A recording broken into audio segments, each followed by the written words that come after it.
মৰমৰ ছাত্ৰ-ছাত্ৰীসকল তোমালোকৰ লগত মই ইলেক্টিভ জিঅ'গ্ৰাফি ক্লাছ 10ৰ প্ৰথম অধ্যায়টো আলোচনা কৰিব ওলাইছো প্ৰাকৃতিক ভূগোল আৰু ভূপ্ৰাকৃতিক প্ৰক্ৰিয়া।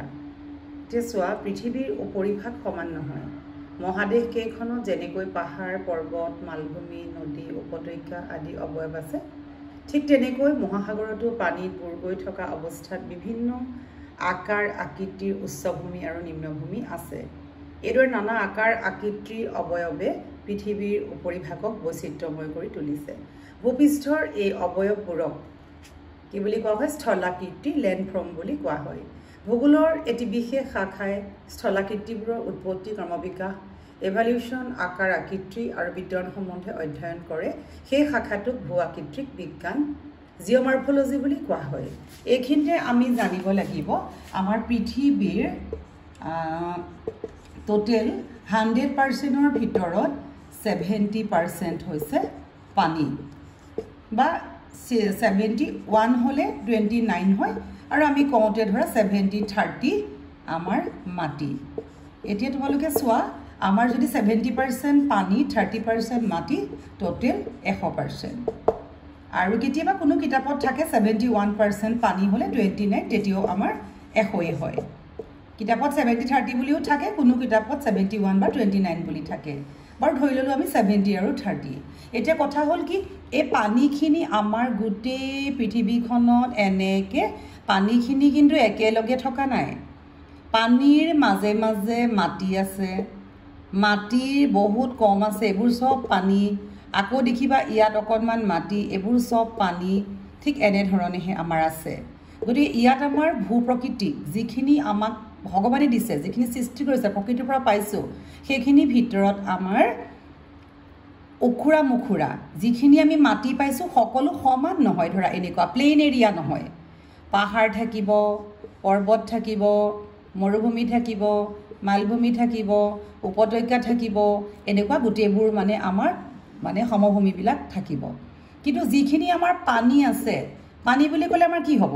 সাগৰ থাকিব, মহাসাগৰ থাকিব, নদী থাকিব, উপনৈ থাকিব, বিল থাকিব, হ্ৰদ থাকিব, খাল থাকিব, পুখুৰী থাকিব, সেইখিনি হৈছে আমাৰ পানী। এতিয়া আমি সেইটো একদম আগতেও লাইনত পাইছোঁ, আমি সৰুকৈ খালি বুজি ল'লোঁ মাটি আৰু পানীৰ কথাটো। ইয়াৰ পিছত তোমালোকে চোৱা যে ভূপৃষ্ঠৰ থকা স্থলাকৃতিবোৰৰ সৃষ্টি বহুতো প্ৰক্ৰিয়াৰ ওপৰত নিৰ্ভৰ কৰে। ইয়াৰ কথাটো হৈছে, এটা প্ৰক্ৰিয়া হৈছে বাহ্যিক, সেইটো হৈছে এক্সট্ৰজেনিক, আৰু আনটো হৈছে আভ্যন্তৰীণ ইন্দ্ৰজনিক। এতিয়া বাহ্যিক প্ৰক্ৰিয়াৰ ভিতৰত আমাৰ বতাহ, বৰষুণ, নদ নদী, হিমবাহ, সাগৰৰ ঢৌ। ইয়াত দাগ দি থোৱা আছে, তোমালোকে চাবা, মন কৰিবা। এইকেইটা হৈছে আমাৰ বাহ্যিক, আমি চকুৰে দেখোঁ। কিন্তু আভ্যন্তৰীণ হৈছে ভূমিকম্প বা আগ্নেয় উদগীৰণ। তোমালোকে গম পাইছা, এইকেইদিনতে বহুত ডাঙৰ এটা ভূমিকম্প হৈছিলে ম্যানমাৰত, আৰু সেই ভূমিকম্প ম্যানমাৰলৈকে ভূমিকম্পটো হৈছিলে আমাৰ যিটো বিৰাট ডাঙৰ 8 প্ৰাবল্যৰ যিটো ভূমিকম্প আমাৰ হৈছিলে, সেই ভূমিকম্পত বহুত মানুহৰ মৃত্যুবৰণ হৈছিলে। আৰু ইয়াৰ কাৰণটো হৈছে কি, তাত প্লেন চিটিও নহয়, আমি ভয় খাব নালাগে। কিন্তু মই এইটোহে ক'ব গৈছোঁ যে আমাৰ যিটো ভূমিকম্প বা আগ্নেয়গিৰি উদগীৰণ, এইটো হৈছে আমি নাজানো, এইটো আমাৰ আভ্যন্তৰীণ। আমাৰ যেতিয়া টেকটনিক প্লেটবোৰ থাকে, সেই প্লেটবিলাকৰ আপ ডাউন হ'লে আমাৰ ভূমিকম্প হয়। উৎপত্তি স্থল থাকে, আৰু তাৰ পৰা কোনো এটা অঞ্চলত বহুত কিবা বিপৰীত ঘটিব পাৰে। আমাৰ 5 প্ৰাবল্য বা 6 প্ৰাবল্য এনেকুৱালৈকে হৈছে, কিন্তু এতিয়া যিটো হৈ গ'ল সেইটো হৈছে আমাৰ 8, প্ৰায় 9। গতিকে কিমান বেছি জোৰত আমাৰ কঁপিছে পৃথিৱীখন। গতিকে এইখিনি হৈছে আমাৰ আভ্যন্তৰীণ। গতিকে আমি এতিয়া জানিব লাগিব যে আমাৰ এই গোটেই কথাখিনি আমাৰ দুটা প্ৰধান প্ৰক্ৰিয়াৰ ভিতৰত, যি ভূপৃষ্ঠ বিশেষ কেতবোৰ অঞ্চলত অহৰহ পৰিৱৰ্তন সাধন কৰে, আৰু এই গোটেই প্ৰক্ৰিয়াখিনিক কি বুলি কয়? জিঅ'মৰ্ফিক প্ৰচেছ বুলি কয়। এইটো হৈছে জিঅ'মৰ্ফিক প্ৰচেছ। তাৰপিছতে আমি আহিলোঁ যে বতাহৰ কাৰ্য। বতাহৰ কাৰ্য বুলি ক'লে আমাৰ বতাহে পৃথিৱীৰ সকলো ঠাইতে নানা প্ৰকাৰে ক্ৰিয়া কৰে। কি কি কাম কৰে? মহাদেশ মহাসাগৰৰ সকলো অংশত বতাহৰ ক্ৰিয়া কম বেছি পৰিমাণে অনুভূত হয়। স্থলভাগৰ সৃষ্টি আৰু পৰিৱৰ্তনৰ ক্ষেত্ৰত পৃথিৱীৰ বিশেষ কিছু অঞ্চলত বতাহৰ ভূমিকা সুদূৰপ্ৰসাৰী হোৱা দেখা যায় মৰুভূমিবোৰত বা উদ্ভিদৰ আৱৰণ অতি পাতলীয়া ভূপৃষ্ঠৰ প্ৰধানকৈ শুকান বালিয়ে ভৰা স্থলাকৃতি পৰিৱৰ্তনকাৰী কাৰক হিচাপে বতাহ অতি সক্ৰিয় এইখিনিতে মই এটা কথা কওঁ ধৰি লোৱা বতাহ দি আছে যদি বতাহ দি থাকে তেতিয়াহ'লে আমাৰ কথাটো এনেকুৱা হ'ব ধৰা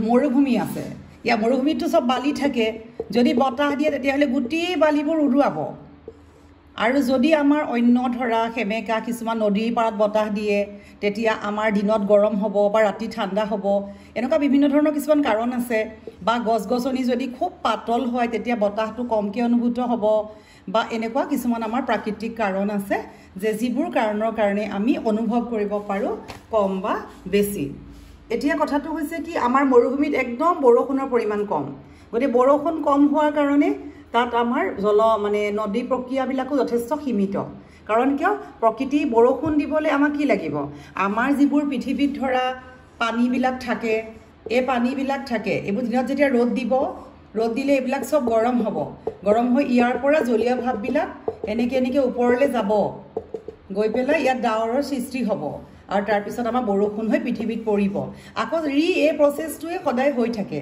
যেনেকৈ চোৱা আমি যিবোৰ পানী ব্যৱহাৰ কৰোঁ আমি যিবোৰ পানী খাওঁ এটোতো আমি জানো যে আমাৰ পানীয়ে হৈছে প্ৰাণীৰ প্ৰাণ পানী নহ'লে পৃথিৱীত কোনো জীয়াই থাকিব নোৱাৰে উদ্ভিদ জীৱ-জন্তুৰ পৰা আদি কৰি মানুহ জাতি বা জীৱ-জন্তু উদ্ভিদ জগত জীৱ-জন্তু মানে সকলো মানুহক আদি কৰি কিন্তু এই পানীটো ক'ত যায় আমি খোৱা পানী গা ধোৱা পানী কাপোৰ ধোৱা পানী বাচন ধোৱা পানী যিমান ইউজ কৰোঁ এই পানীখিনিতো আকৌ ভূগৰ্ভলৈ যায় আকৌ ৰিচাইকেল হৈ ঘূৰি থাকে শেষ হৈ যোৱা নাই তোমালোকে আগতেও পাইছা আমাৰ ৰিনিউৱেবল কিছুমান সম্পদ আছে আৰু কিছুমান সম্পদ আমি প্ৰকৃতিৰ পৰা পাই থাকোঁ আৰু শেষ হৈ যোৱা নাই আৰু কিছুমান কিন্তু শেষ হৈ যায় গতিকে এয়া তোমালোকে নিশ্চয় ছ'চিয়েলত পাইছা মই এইখিনি কথা তোমালোকক বুজাই দিলোঁ ইয়াৰ পিছত আমি চাব লাগিব যে বতাহৰো কাম আছে আমি ভাবোঁ যে আমাৰ কাম নহয় পৃথিৱীত সকলোৰে কাম আছে বতাহৰ কাম আছে তিনিটা এটা হৈছে খনন এটা হৈছে পৰিবহন আৰু এটা হৈছে অৱক্ষেপন এই তিনিওটা কাৰ্য বতাহে সম্পাদন কৰে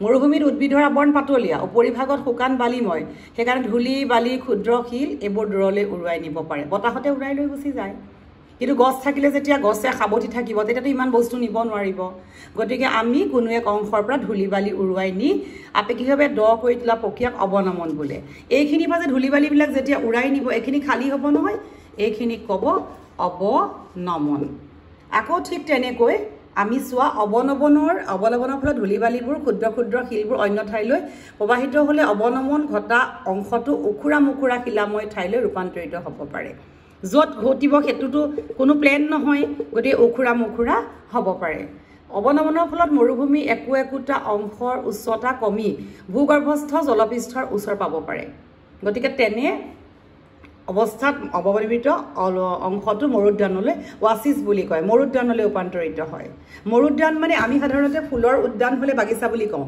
কিন্তু মৰুদ্যান মানে মৰুভূমি গোটেই উদ্যান গোটেইখিনি বালিৰ সতি যিটো ওয়াসিস এটা ৰূপান্তৰিত হয় তাক ওয়াসিস বুলি কয় মৰুদ্যান বালিৰ উদ্যান মৰুদ্যানত কিছু পৰিমাণে উদ্ভিদ থাকে আৰু তাত খেতি বাতিও অলপ অচৰপ হয় ইয়াৰ বিপৰীতে বতাহে কঢ়িয়াই নিয়া বালিবোৰ য'ত জমা হয় সেইটো ওখ হ'বলৈ ধৰে আৰু লাষ্টত কি হয় তাৰ পৰা পাহাৰৰ ৰূপ লয় আৰু সেইটোকে কয় বালিয়াৰী বা বালিৰ পাহাৰ চেণ্ডুন বুলি কয় এইটো আমাৰ পৰীক্ষাত আহে গতিকে চোৱা স্থানকাল ভেদে পাহাৰবিলাকৰ আকাৰ আকৃতি বেলেগ হোৱা দেখা যায় কিছুমান বালিয়াৰী বতাহৰ দিশত দীঘলীয়াকৈ গঠিত হয় এইটো তোমালোকৰ অনুদৈৰ্ঘ্য বালিয়াৰী তাৰমানে বালিবিলাক পৰাৰ পিছত কিছুমান বালি চোৱা আমাৰ কেনেকৈ হয় এইটো ধৰা জেগা তে বালিখিনি আমাৰ কেনেকৈ হ'ব বুলি কৈছে ইয়াত দেখাই দিছোঁ মই এইখিনি ধৰা ইয়াত তোমালোকৰ এনেকৈ আছে এনেকৈ আছে ইয়াত এয়া